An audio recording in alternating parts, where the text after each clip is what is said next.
Okay, a message from the CDC urging people to take precautions when they travel this summer. That's because measles cases are spreading nationwide. In Colorado, 3 cases were recently linked to an international flight. So today, we continue our conversation about what you need to know while traveling, because it's travel season. 9 News medical expert Dr. Payal Kohli is joining us now.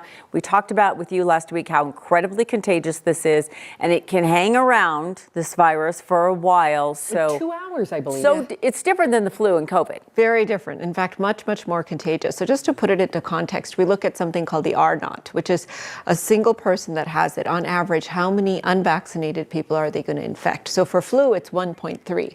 One person gives it to 1.3 other people. For the original COVID variant, it was 2 to 3. One person gives it to 2 to 3 other people. For this, it's 12 to 18. Wow. Oh, geez. And so just to think about a plane, if you have a plane full of unvaccinated people and one single person on the plane has the measles, 90% of them are going to get positive for it. So it's just one of these incredibly contagious viruses. Lingers in the air for 2 hours, as you said, also on surfaces for 2 hours as well. And of course, direct person-to-person contact. Dr. Kohli, I feel like it's traveling really quickly, and it's very frustrating considering that this is a preventable disease. What are some ways that we can protect ourselves during the summer travel season? You know, I'm really glad we're talking about it, because there are things you can do before, during, and after to protect yourself. So before, I would say, most important thing, know your vaccination status. You know, get those 2 doses, 97% effective. Just 1 dose is 93% effective. If there's any doubt, then you get a booster. You also check to see where you're going and what the measles status is there. So go to that, city or country's public health website. Try to figure out what the vaccination rates are there, as well as what the status of the virus is there. And then, of course, during your travel, it's going to sound awful because it's summer. We all just want to have fun, but wear a high-quality mask on that airplane. A KN95 or an N95 is what you need to protect yourself. Wipe down everything again with either a bleach-based product or an alcohol-based product.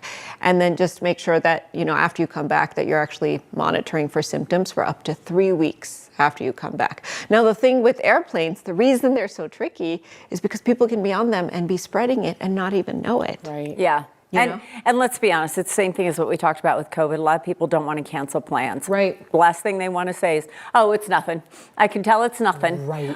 You convince yourself. And if you're vaccinated, it might be kind of more mild for you, because that's the whole point of vaccination, is to make it more mild. But think about what we do on a plane. We all sit in a little tube, as we've talked about before. We're all breathing the same air. Yes, there's HEPA filters, but we get exposed to it before it gets filtered. We're coming from all different places where there could potentially be measles. We're crowding onto the jet bridge and near our bags and on the plane itself.